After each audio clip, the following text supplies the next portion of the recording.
All right, we're going to get started here. We're going to start off first, and I'm going to ask each of you to give me your name and where you were born, and then we'll go from there. So, I'll start. Okay, James Firestone, born in Normalville, Pennsylvania, Fayette County, which is the southern part of Pennsylvania below Pittsburgh. okay. And Russ? Russ Bauer, born and raised in Genoa, Ohio, 204 10th Street. All right. So let's see, I'll get your birthdays too. Is that your birth dates? When were you born? 10/4/34. Okay. 1/26/35. All right. Okay. He's 90. I just First, turned. tell me a little bit about your childhoods or how you came to be in Genoa. Now, Russ, I know you were born here, but you arrived in Genoa from Pennsylvania in Well, I got years. a long list. Okay. I went to a one-room school in Pennsylvania called Poplar Run, just one-room building with a big old coal stove in the middle. Yeah. All 8 grades. No, there were no kindergarten. One teacher, and I had a lady by the name of Agnes Miller for 3 years, Bill Henderson for 4 years, and Helen Dix for 1 year.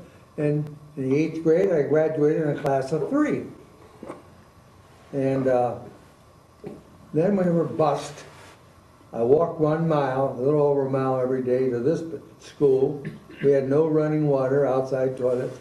We went and got water up on the hill out of a spring like, carried our lunch in a paper bag and all that. And with one teacher for all 8 grades, there were probably about 19 kids in the building each year. So from there I went to Connellsville, Pennsylvania. Had to walk through a woods because where I lived, it was in the hills. I mean, it was in the hills. About a mile through a path and caught a bus, rode approximately 12 to 14 miles to high school. And 4 years in Connellsville, Pennsylvania.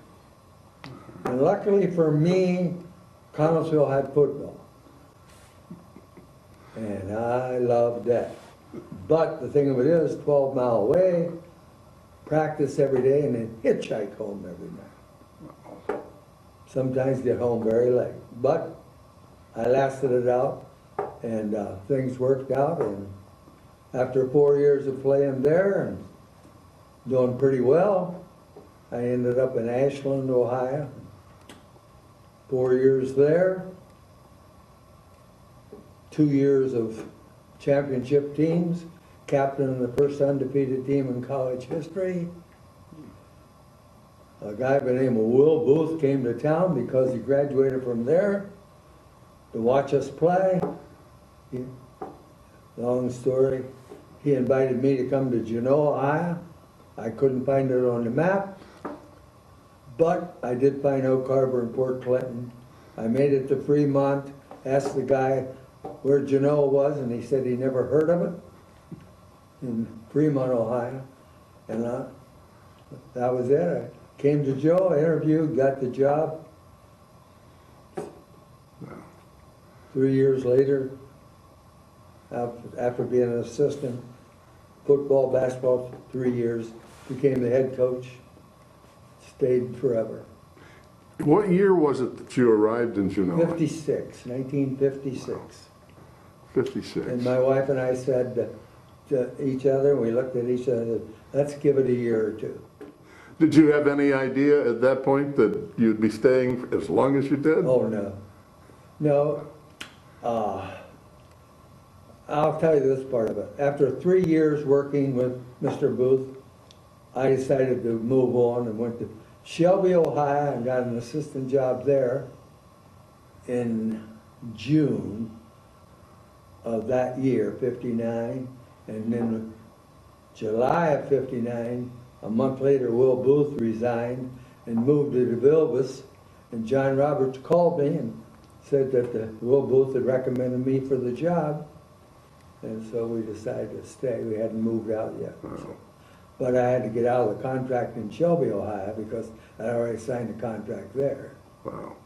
And so I got out of that contract, come back to Genoa, and right. Well, we're gonna pick that up in just a second, because we're gonna talk with Russ now, because you were born here.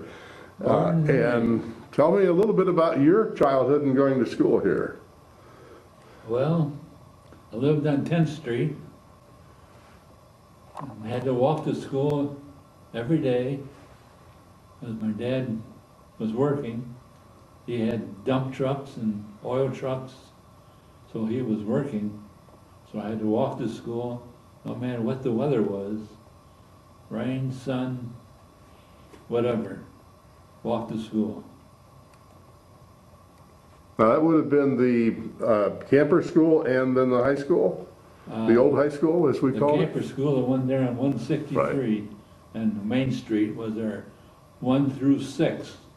Mm-hmm. Then we went to the high school, the old high school, Yeah. down the street on 163, from 7 through 12. Hmm. And every day I walked it, rain or shine. We walked it and got wet, got hot, whatever it took. After I was out for basketball, so after basketball, I still had to walk home or ride a bicycle, a two-wheel bicycle. Mm-hmm. And I did that as I got older, because I didn't want to walk. So I rode the bicycle.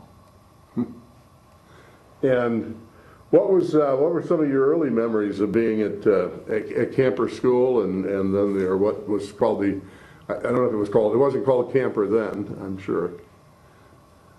I think one of the things I remember the most is they'd always have a practice fire, and we had to walk or run down the steps to get outside from the classroom. And that always happened, maybe once every 3 months. We, the students didn't always know it, Yeah. but when it rained, we knew what to do. Of course, it was teaching us what to do also. Yeah. And the teachers, they had one teacher for first grade, one for the second. Same room, same seat. This one teacher, her name was Miss Snyder. We called her Snyder the Billy Goat Rider. Not to her face. And she had a paddle with holes in it. And if you was bad, well, you know what you got. A good one.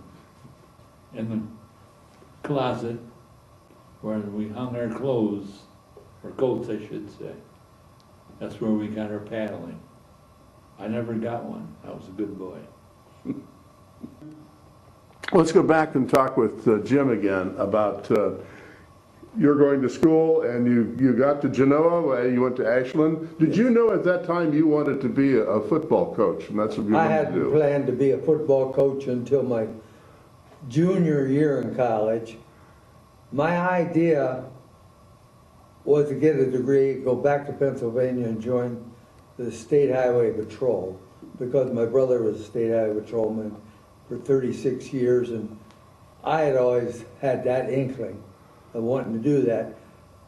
My senior year in Ashland, I joined the Ashland City Police, and I was a policeman in Ashland City up until I got an interview up here with Will Booth, and I got that because Will Booth came to town for a wedding. His wife came to town for a wedding of a friend, and I was out on patrol, and the chief called me in and said, somebody wants to talk to you.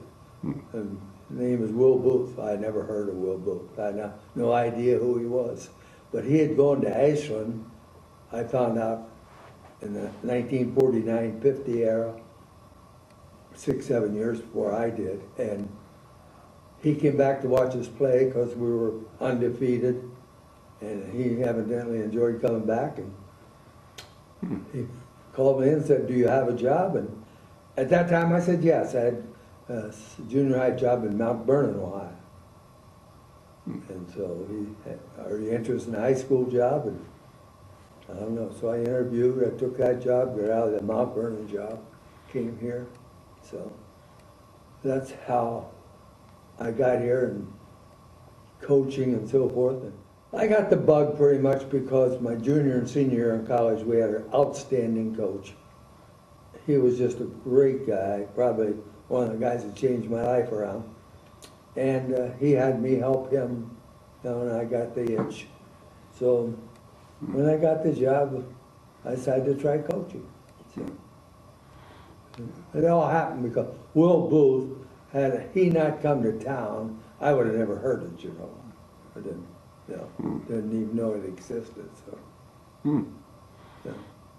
What I want to do is change direction just a little bit here because I want to talk a little bit about your parents and maybe siblings and that sort of thing. If you said you had mentioned, for example, that you had a brother that was a state highway patrolman in Pennsylvania. Well, I grew up in a back end, 2 miles. Russ will verify it. He's been there. What a place. I mean, it was back end. I lived in a log house. And it had slats on it, and you wake up in the morning and be snow in your bed and so forth. We were very poor, very poor. And I born in 35, and then in 48, they built another house which still sits there, and my nephew lives in now, but they tore the old log house down later. But at that point, we had my grandpa across the street, and he was a farmer. Uncle Hiram right up there, Uncle Charles right there, and Aunt Edith right here, and us. That was it. There wasn't another house or anything within 2 miles, and 2 miles out to the main road. And so my grandpa, he lived to be 71, but I grew up, I idolized him wherever he was, I was. So, but my junior year, very unfortunate. We had a ball game that day, and he died, and it was the day of the funeral. And my dad insisted I go to the funeral and not play football that night. But I went and played football anyhow. Funeral was in the afternoon. I played that night, and my grandpa would have wanted me to. My dad was different. So, yeah. Well, it sounds like your family, it being that close, must have had a great influence on your life and how it shaped your values and everything else. Well, yeah, and my Aunt Edith, when I was a kid, her husband was someone I idolized, had a big farm way up in the mountain, and I spent a lot of time there, but he died, unfortunately, when I was 5 or 6 years old.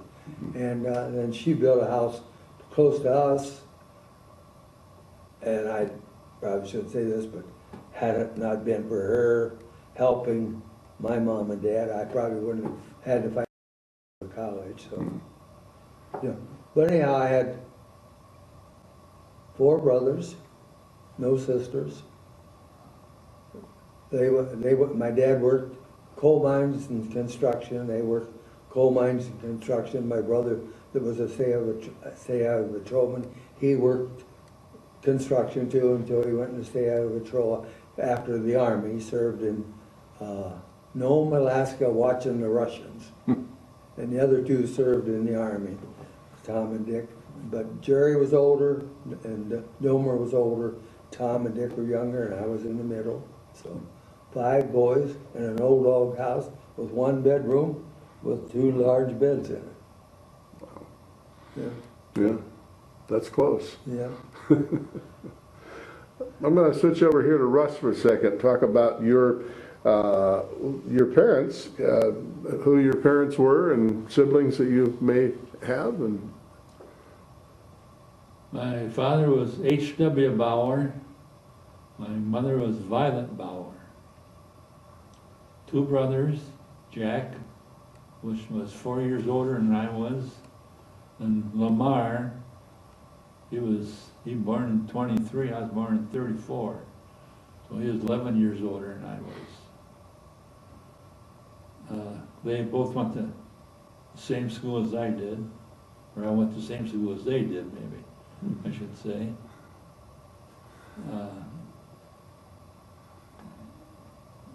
But the 8th grade, after school and on Saturdays, I got a job at the Ford Garage here in Genoa, cash and swicker, and I'd wash cars. And back then, I always remember, they had white sidewalls on the cars, and we had SOS pads to clean them up, make them white again. Because during the driving in rain or something, they got dirty. So we always had to clean the white sidewalls, so they'd be nice and white for the customer. And they were always happy, and there was one customer, Norm Steele, he always tipped us $1. Now, the Ford Garage at that time, was that still right there at the Main and what, 6th Street? Kindergarten from the bank. Or 8th Street, yeah, Yeah. yeah, yeah. Our used car lot was where the bank is today. Right. And there was there'd been a house there before. Yes, big- that got yeah, moved back Yeah. next to the railroad track. Mm-hmm. Yes. So, okay. I can't tell you what year it was, but So you went to the Ford Garage and then you stayed there a long time, right? yes. Stayed at the Ford Garage, went to University of Toledo, never graduated, took some accounting courses. The bookkeeper for the garage had a heart attack in the toilet and died. And Bob Cashin, which was part owner of the dealership, came to me and asked me if I could do the books. Well, I was a freshman in college at TU. I was pretty dumb on it. I said, I'll try it. Well, it worked out. I became the bookkeeper. Back in those days, you sold license plates once a year. So we sold, if there's a Democrat as governor, we sold license plates. If it was a Republican, Spurgeon sold the license plates. Don't be there. So I basically ran the office, which wasn't much to do other than everyday bookkeeping. And I can't tell you how many years since I started in, what year did I start, 54?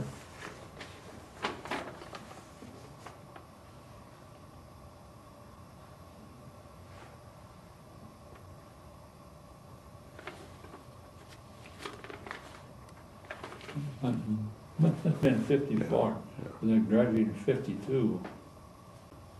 Graduated in 54 and started doing the bookkeeping, and didn't go back to college. So I never graduated from college. And then Dale Swicker, who was the parts man, that was the Korean War time. Mm-hmm. He got drafted and went. So they asked me if I could run the parts department too. Well, I wasn't going to say no. So I ran the parts department plus the bookkeeping. And in 1955, they had I just have to say, a rebuilding of the owners. And I was asked if I want to contribute some money to buy one of the previous owners out, and I said, how much? They told me some money. Yes, I will. I became part owner. In 1972, we moved out on the highway. And I've been there since. I retired in 2005? 2005. But in that time, I was there every day, running the place. Yeah. You had other owners and then you bought them up. Yeah, Yeah. yeah. when you were a child, and I'll ask this of both of you, but Russ, when you were a child, what were some of your earliest memories of Genoa? That you recall, you know, just growing up here and being a part of the community and going to school, and obviously things have changed. Well, I can't tell you what year it started, but I had 15 lawns I mowed every week. Got like $1 a lawn, maybe $1.50. I made some money, and I was a miser. So I finally broke down and bought a power mower rather than a push mower. Cooper Clipper. It's from where the repair shop is on Main Street and 5th Street. That was a gas station. And also washed cars there. So I did some work there. See what else. Who do you remember as far as people in town? One of the questions that we always try to ask is what, do you remember like who some of the oldest people and some of the people that were even older that are gone now that were maybe, you know, your age then? You remember some of the old timers here? Well, there was one was Pete Vine. He's the one that owned the place that we just described. Yeah.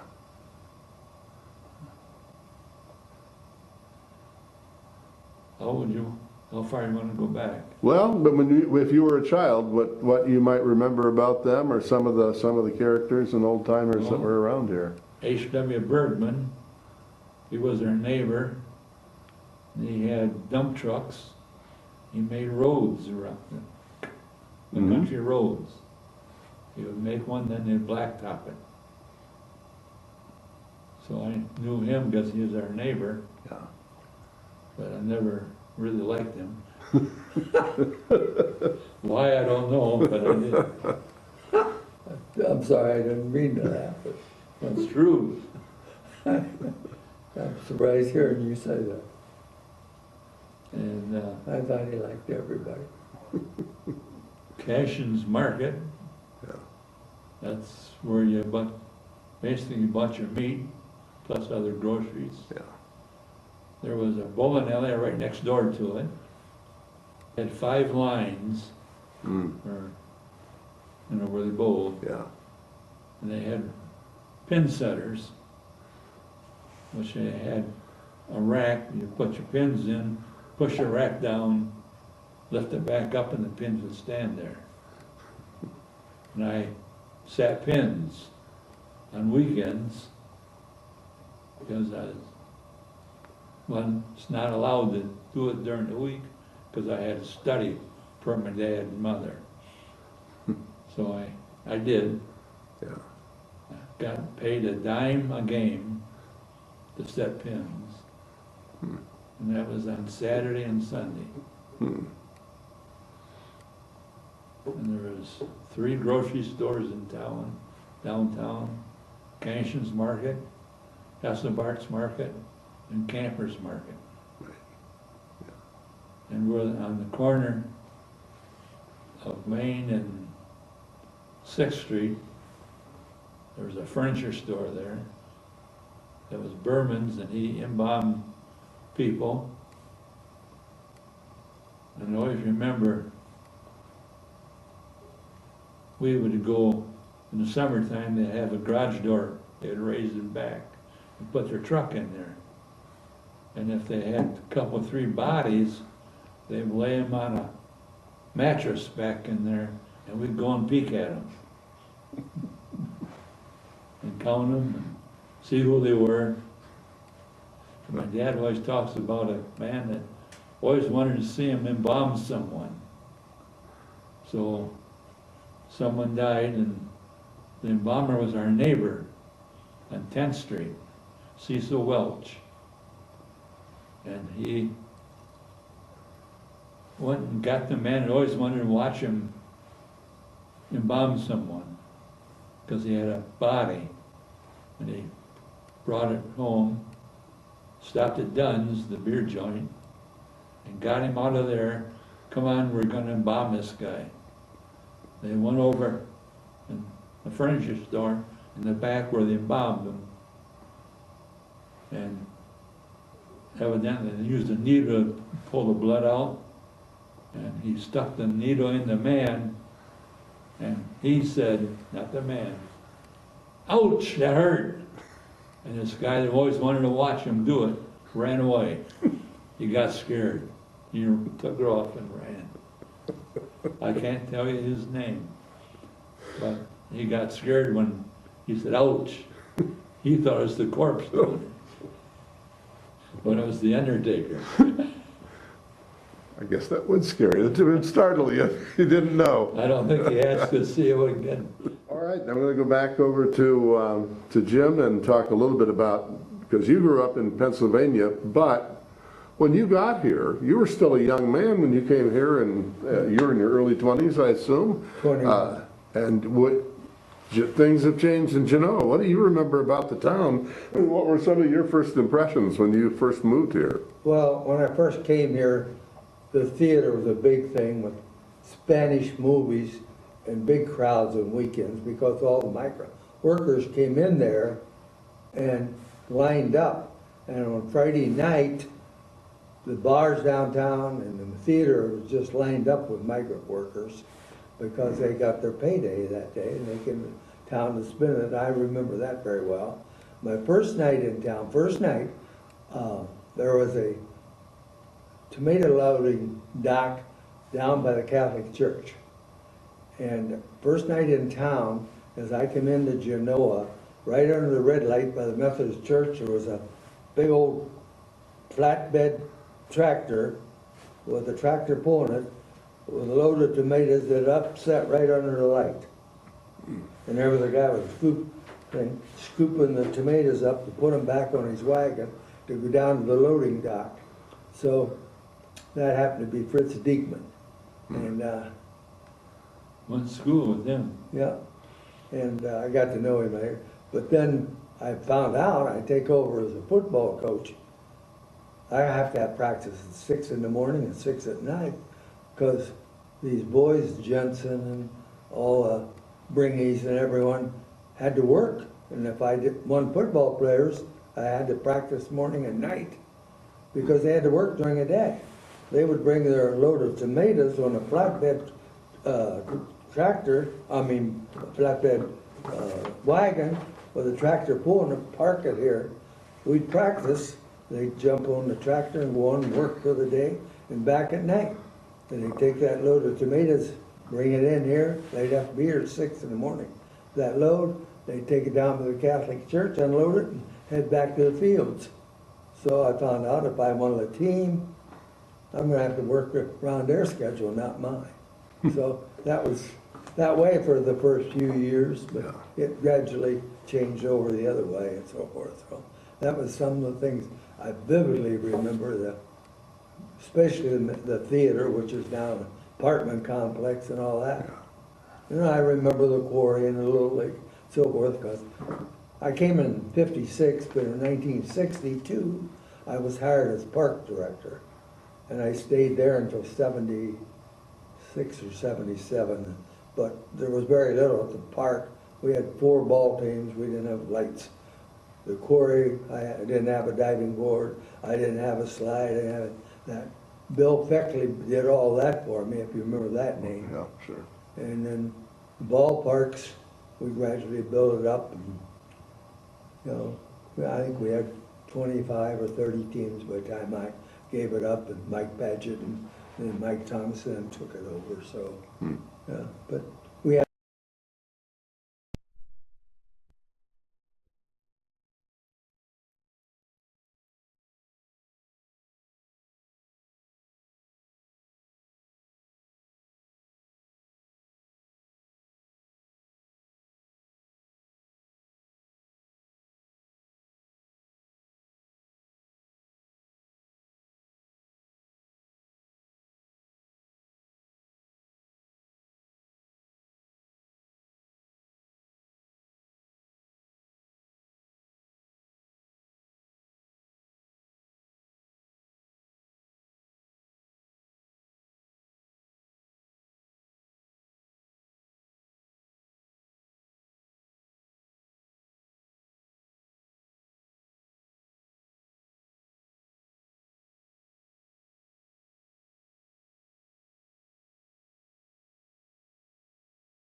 who was a lawyer here in town, coming down West Street, got hit by a train because there was no blinking lights, Oh, my God. and ended up down at the lime plant. My brother Jack and I were the first ones there to see him, and he was dead. Now tragically, did his wife also die in a train crash here?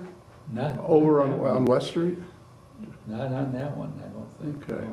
It's I just, I know it was another Chambers who died, yeah. Anyway, this man, whose name is, I don't know if his name was Lime, but that's what they called him. yeah, Lime yeah, Chambers. yeah. Well, I remember Ben was the postmaster Yeah. then. And Yeah. Ben heard about it and he ran down the street. He died. Anyway, let's, well, I guess we can pick up where we left off. We were talking about the football. What year was that this Suburban Lakes League started? 72. 72. Okay, that's what I thought. It was after I graduated, yeah. 1972. We're Northern Lakes Lake from 56 into 72, 72 to 20 something Suburban Lakes Lake, but then a couple teams left and all that, and they took in new, now it's called the Northern Border in BC. So, in all the years that you coached at Genoa and spent time at the school, what are some of your more vivid memories that you have of either coaching or just being involved with the school? My relationship with all the former players. I'm still in 2 breakfast clubs with players from early 50s. I get together with the class of 61, which somehow they do it.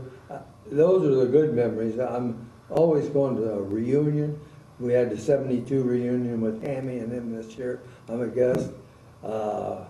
We honored the 74 basketball team for going to state this year at a game, which I was a part of, and those kind of things.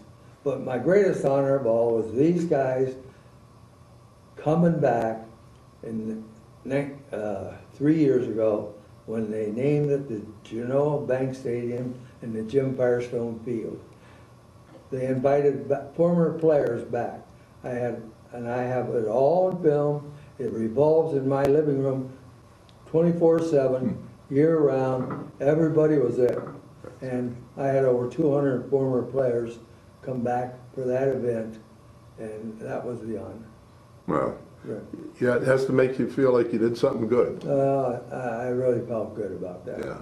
And the field got named, but a lot of people in town, one of them sitting to my right here, and a few others, the bank man and a few others, they're responsible for that. Yeah. So, and I'm indebted to them, but it's a great honor. That's great. That's And the great. stands were full that night. The stands were full and cheers were unbelievable. They had a big tent up and they had a get-together before for all that. And I had nieces and nephews from Pennsylvania and all the family from Florida, everywhere. My one daughter couldn't get a flight out of Florida because of the pandemic and things the year before and all that. She got in a car at 7 in the morning and drove straight through, 7 at night, the night before, drove straight through to make it out there at 3 o'clock. Wow. She didn't drive, she never stopped, she said. Wow. That's amazing. Yeah. Russ, I assume you were there for that event? I was there. Russ he had better been, because he was, Yeah. Yeah. Russ been my best buddy since 59. Yeah. In fact, I was the first man, I think, that met him when he came to town. Really? Because the post office is right across in the garage uptown. Right. Then, and he went to the post office. I don't know why we said hi to each other, but we did. Yeah. And it's been like that since. And, And our wives got together too. for some reason, I've driven a Ford ever since. He had to. Oh, That's good.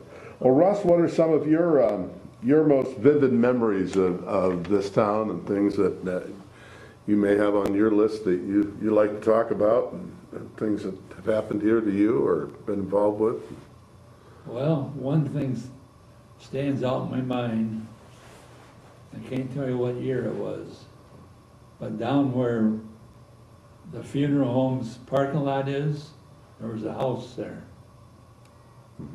And on New Year's Day, 2 or 3 boys burned up there. And it was the Dunn family. Yeah.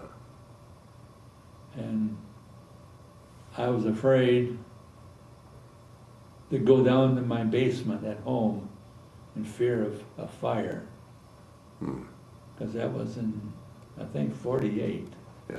So I was 14 years old. That's one thing that always stands out in my mind. Were you ever involved with the fire department at all, No. Russ? No. My one brother was, Yeah. but no. Yeah, I wasn't sure. A lot of people have been over the years, Oh, obviously, yeah. and it's been a huge part of this community as well. Same thing with the homecoming. Yeah. My brother was involved in the parade, the homecoming. I wasn't a fireman or anything, so. What do you remember about some of those early homecomings? Because I think they started those right after World War II, if I'm not Yes. mistaken. Do you remember what they were like in the early days as compared to today? And they started on Main Street in the business district where Mhm. stores are. And they had a Ferris wheel put right in the center of Main Street. And down at the corner of, by the town hall, was where they sold the beer. They had a big beer, not a Mhm. tent, but just, what do you want to call it? Big stand or? Stand, I Yeah. guess. Yeah. And then on Main Street, they had a stage, which was portable, and their WSPD had a man called Art Berry, and he would come out and talk on Friday night of the homecoming. He was like Red Skelton, just Mm-hmm. talk about anything and everything. You do. Yeah. That always stuck out in my mind. With the beer tent there, and the stage right there, Right. and the rides down Main Street. And you parked anywhere you could find a place to park, because a lot of people were there. And I always remember one, I can't tell you what year it was, but the one Rollins boy got killed in the war, Mm-hmm. and they announced it during the homecoming, Mm. that Doug Rollins was killed. They said where. Yeah. I can't tell you where it was. We do. Yeah. Yeah. And the concept of the homecoming was exactly that, was to honor all the guys coming back from the war, right? Yes. From World War II. Yeah, that's why it started. Yeah. Mhm. So, and so, But Main Street was right, the Ferris wheel was right in the middle of Main Street. that was a pretty festive event. I remember Oh, those. yeah. You would drive around, you would not drive down Main Street. Go around it. So, Lou, one of the things I remember as a kid growing up really impressed me. My grandmother had a star in the window for 4 boys, one in the Marine, one in the Navy, one in the Army, and one in the Air Force. Uncle, my one uncle, he was a B-49 bomber, bombed Japan 29 times and lived. He was the main guy who ran, Wow. he piloted the thing. But 29 tours, and I remember the Pittsburgh Gazette paper had this big article, Uncle Marshall Firestone, didn't say that, Marshall Firestone and so forth. That's his 29th bomb, and now will be relieved of duty as far as a bomber. And he was standing beside his plane, and I had that picture in my bedroom for years, but And then the other thing I remember, my grandmother had this window with 4 stars in it. Back in World War II, people put a star up in their window if they had a boy or somebody in the service. So she had one for each service. And one of them, none of them got killed, but one of them on the way back to Camp Lejeune went over a hill, down over a hill, and the driver died and another guy in the car died, but he lived. And they evidently fell asleep. They're home for the weekend, trying to get back to base and all that. But I always remember it vividly. My dad, I was probably 6, 7. My dad happened to take off because he had a car, because my uncle that was in this wreck, they had to go get him and take care of it and all that. And we were all anxiously waiting. You didn't have phones in those days for Dad to get back to find out what happened and so forth. So, yeah, that was vividly remembered. You know, one thing we haven't talked about, and if you want to, is to talk about your spouses and when you got married and what that story was all about. Well, I got married before he did, so I'm going to start. Okay. In Ashland College, I met this gal. She was going to go to school at Ashland. She was in the church I attended, and I met her in church. But just as she was ready to start college, her parents didn't have a lot. She got appendicitis, and her money had to go to the hospital instead. Nobody had insurance then. So she got to the point she was going to start, but she couldn't. So she went to work in Ashland, but we kept dating, and after my senior year, we got married, and I brought her to Genoa with me. Her name is Donna Nelson, was her name. And so Donna has been my partner now. We just celebrated our 69th anniversary. Wow. 69 years together. She's a good one, too. That's great. She's the best. You know, so. Yeah. What do you attribute your longevity of your marriage to? I think because I was always so busy and she was so busy and we helped each other. I remember a story I got to tell you is that in 1960, I think it was, I ran this boy by the name of Jim Berkey to death. 30-some times we beat Maumee 3-0. And this guy in the stadium was the father of Jim Berkey, and he was on me terribly, which over the years needed Libby and a lot of them were on me.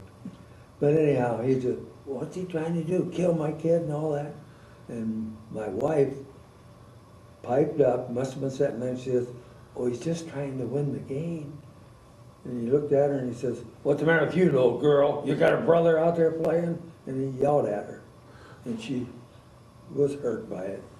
And so, anyhow, the next morning, knock on my door, the father of that boy, realizing the guy he yelled at was my wife, he came to the house and couldn't apologize enough. Wow. He just, and I said, well, what happened? I didn't even know what happened, you know. So, Yeah. but she was in tears and all that, but Wow. she learned, don't say anything. Yeah. And then, Wow. and Nita Libby, you remember that name? Yes, I do. Was on me all the time. Yeah. She was on me. What did you tell him, Firestone? You better tell him. If you don't, I'm coming down there. Oh my God. So, Every yeah. game. Every game.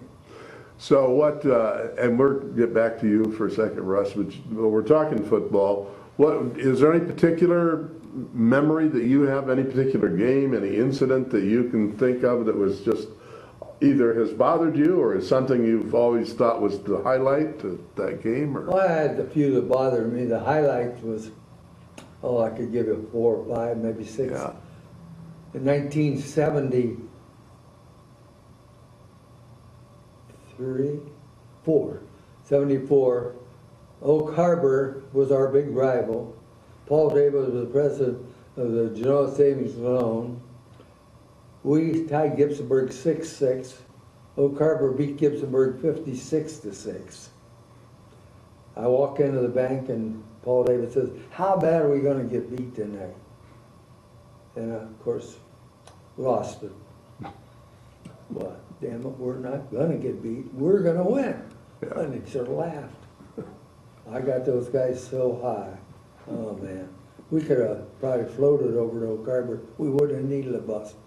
And they were 9-0, we were 7-1-1. They had beat Gibbsburg bad, we were tied Gibbsburg, lucky to tie them. So anyhow, we win. Not supposed to. Ruined their first undefeated season ever. Okay? They ended up 9-1 and all that. But that I'd have to say would be the highlight because I couldn't wait to see Paul David.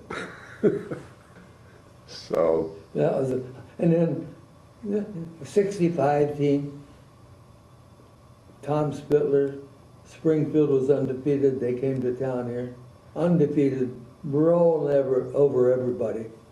And I think we were 8-2, 8-1 at the time, and we beat them. And that was rolling their undefeated season. So that was a highlight. Yeah. Tom was quite a player. Tom Spittler Yeah. ran over. He scored every touchdown. Yeah. And then another year, in '64, we went to Perrysburg to open up the season. They're picked to win the Northern Lakes League, Perrysburg. We opened up with them first game of the year. We were picked 4th or 5th, and we won the opener 40-0. Spittler scored all 40.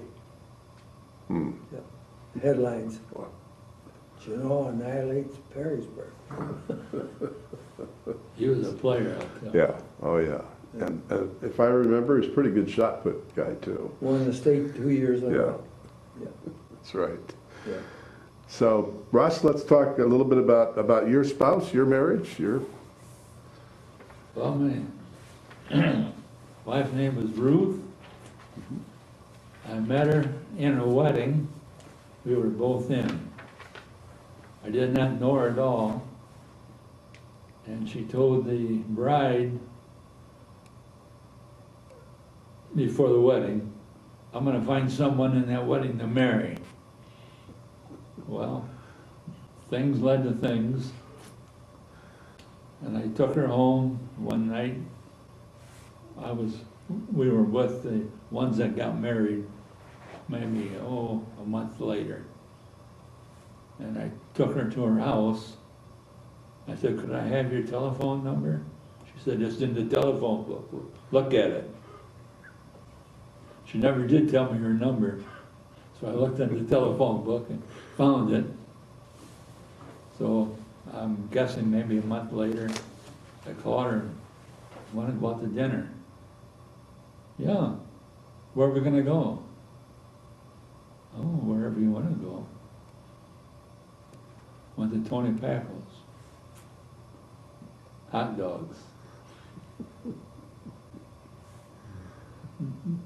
So she was quite a girl. She's Very not- much so. She's gone now. Yeah. She had Alzheimer's.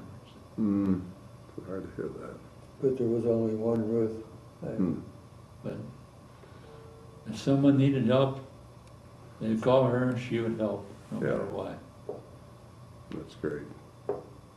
She took care of my kids. Yeah. My kids sometimes came home from college, went to see Russ and Ruth before they come to see me.